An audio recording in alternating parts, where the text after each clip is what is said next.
In this question, we have three groups, a big group, and then the two subgroups within the big group, the subgroups being the undergraduate students and the graduate students. We know the average of the big group, and we're trying to answer a question about the average of one of the subgroups, the undergraduates.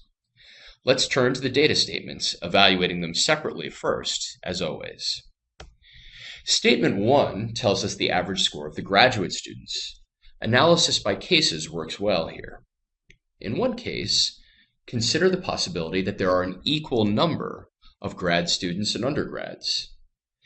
In that case, the average for the undergrads would be 95, because the only way that the poll on both sides of the overall average would be equally balanced. In another possibility, there could be way more undergraduates than grad students. If, for example, there are 5 times more undergrads, their average could be merely 91, and the overall average could still be 90. Both cases are permitted by Statement 1, and they give different answers for what the average score of the undergraduates is. Therefore, we don't have definitive information to answer the question, and Statement 1 is insufficient.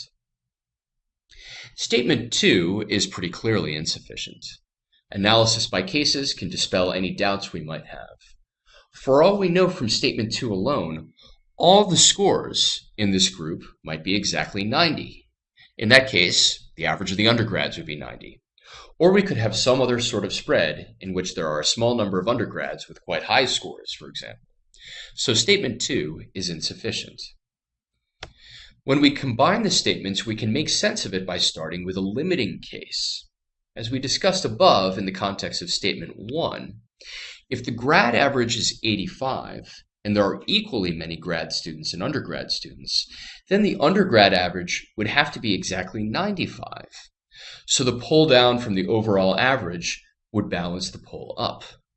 But that's not the case. There are more grad students. That adjustment increases the pull down.